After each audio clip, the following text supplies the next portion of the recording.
My dad bought it for just $3,000, and me and my 9 siblings restored this piece of history into one of the most magical stays in America. Today, I'm gonna tell you the full restoration story, give you a tour, and stick around to the end because we're giving away a free 2-night stay. Welcome to Car 306.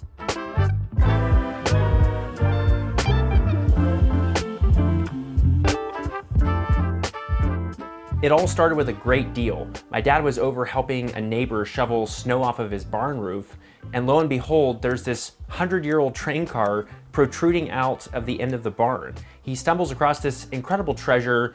We look back through the history books and discover that this car was built in 1906, but the day he found that car, 20 cats were living inside of it, so you can only imagine what it smelled like. There were all these bizarre paint colors inside, and the outside looked almost completely rotten. It's safe to say that 9 out of 10 people would have said, burn that thing immediately, myself included. But my dad, being the history lover and train enthusiast that he is, saw a story worth saving. It was an open-ended barn, and here's a wooden train car sticking, about 3 feet of it are sticking out of the barn. On the spot, when I saw it, I said to him, if you ever want to do anything with this, I'd be interested in buying it. I said, how much do you think you'd want for it? He said, well, how about $3,000? And you'd have to meet Loyal, you know Loyal. But he had a little twinkle in his eye. My dad wrote him a check on the spot, but then the tricky part was moving it. It's 61 feet long, and this is North Idaho. So we don't have 4-lane highways. We've got little winding dirt roads through the mountains, and especially in the winter, it was a monumental feat to move this train car. It actually took 2 full years to find a mover who was willing to take the risk. They had to use dozers pushing it, an 18-wheeler pulling it. They made the 10-mile trek from the neighbor's farm to this piece of property that our family owned. Moving Car 306 was a beast, but we weren't just relocating an object. We were preserving 120 years of American history. Once the car was moved, the restoration project took 6 months, and my 7 brothers and I did almost all the work with our own 2 hands. It was during COVID, and so most people were at home, locked up inside, and this was just the most epic, perfect DIY project to do with your family.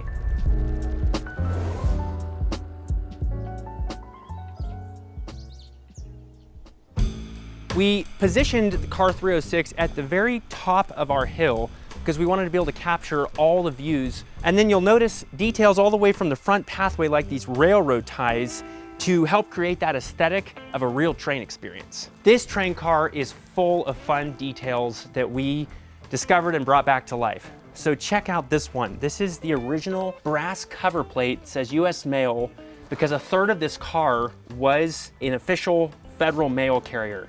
So we preserved that. That's where people would drop their letters. So we were able to find that original picture that showed all the markings, the lettering, and then I hand brushed all of the original lettering back on the car. Washington, Idaho, and Montana Railway Company. These windows are fully functional as well. For the roof, we actually chose copper to put back. Now, I highly doubt Car 306 had a copper roof originally, but hey, it's one of those fun little 5% details that makes it pop, and why not? This is probably my favorite detail on the outside.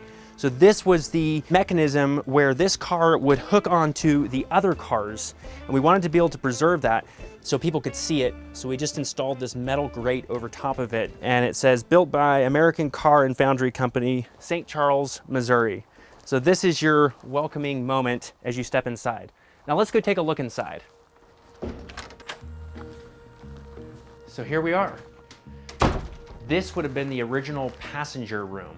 So this was a combination rail car, part US Mail, part cargo, part passenger. This is about 2/3 of the car. So this is now the lounge and the kitchenette. So you can see when we restored this, we built custom cabinets on either side and actually stained the wood to match the original oak. So this is really the only woodwork that's not original. The floors are original, all of the windows are original, they still operate. That was one of the hardest pieces to restore. We had to literally pull apart every single piece of wood, all of the hardware, wash all of those little brass screws, and then put it all back together. I still remember right after we had moved the car here and it was time to take stock of the interiors, see how much of it was salvageable, sanding down and then wiping this original oak wood. And it was such a wonderful moment when we got the oil on it and all the color popped back, and we were able to save virtually every bit of it. So it was a lot of elbow grease of hand sanding it and oiling it, but it's got so much character, so much charm to it. The floors are one of my favorite parts because if you look closely, there's all these little dots that are worn down. That's because the loggers would wear spike boots, and when they would travel through here, it would leave little marks in the original flooring. So the loggers themselves were actually riding these to work, potentially? Definitely. I mean, this is a combination car. So this section here was passenger, the next section was freight, and the back section was mail. But if you look at these floors, you can see the spike marks from their cork-heel boots. They weren't wearing those to church, they were wearing those to work. So I doubt they were commuting on this train, but I think they were getting to the camps where they lived on this train. My mom is responsible for all the decor, the furniture. She found a lot of antiques. This fireplace, though, is actually new, but it looks Victorian, it looks original, and it's awesome because it's gas.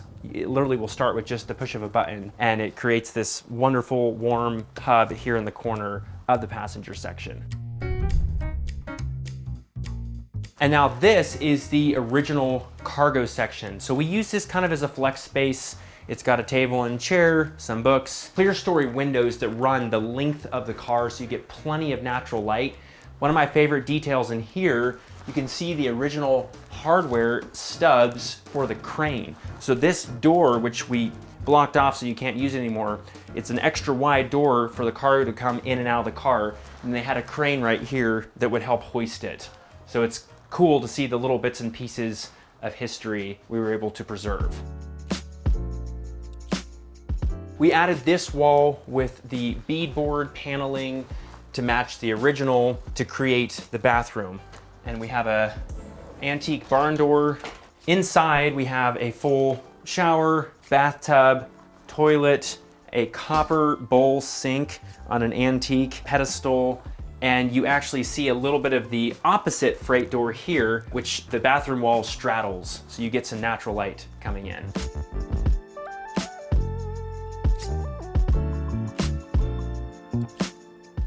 And finally, we have the master bedroom. This would have been the US mail section of the car. It's the most intimate, it's the most cozy, but it's got lots of windows. And we were able to fit a king-sized bed here, which I'm really proud of because it's a relatively small space. When the guests wake up, you look out these windows and you have a stunning panorama of the Idaho countryside.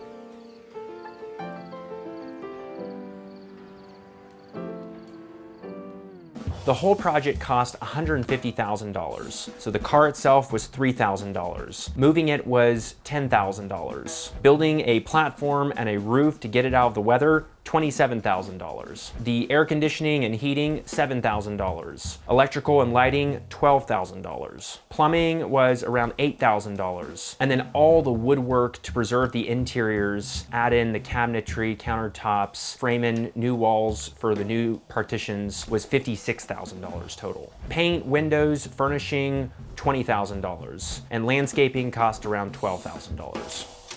We didn't just set out to restore Car 306, we wanted to reimagine it without losing its soul.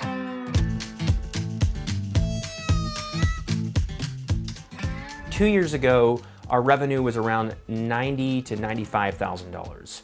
Last year, for the full year, we grossed just over $105,000. Our profit margin is around 65%.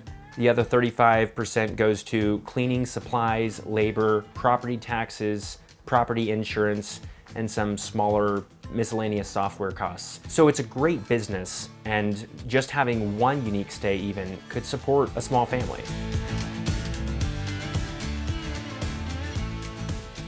Where the train car sits today is pretty much in the middle of nowhere. We're 2 hours from a major interstate or a major city or airport, but that means that the location is really irrelevant, because when you create this kind of an experience, you actually become the destination.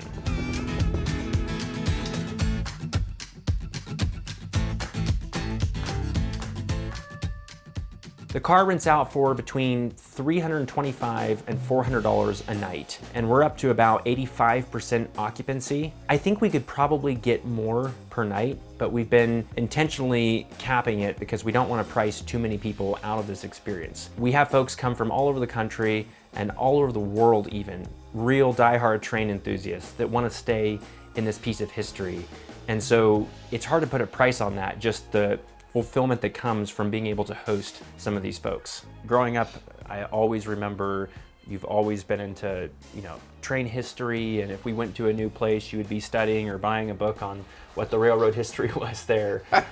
I would say that actually my interest is actually history. And so in a lot of cases, like say this old wooden train car, you're looking at something that is actually part of a culture that we don't even participate in anymore. And you can see the lines that it used to run on. They pulled the rails up, but they'll never take out those lines. You can look on a map, and 100 years later, you can see where this train used to travel. It gives you a broader understanding of where you stand now. You don't look so narrowly and think that, oh, I see the whole universe.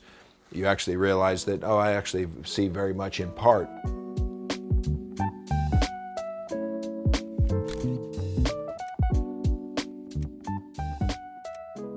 What I love about our train car is that the story cannot be replicated, and yet the reservoir of potential stories out there just waiting to be saved and resurrected is almost infinite. So anybody who has a dream and the determination to bring that dream to life can go embark on a project like this, bring a piece of history to life, and what an incredible story to tell the guests and talk about the best marketing ever. We literally have 120 years of American history all wrapped up in this one train car. I would do it 100 times over. I wouldn't hesitate. I find myself driving through rural America, and constantly I see a neat old brick building that used to be the pump station for the water system, and I always say, okay, let's buy that one. And you're restoring beauty, and you're actually restoring meaning, and you're preserving roots in those smaller communities, in the rural communities, something to anchor them.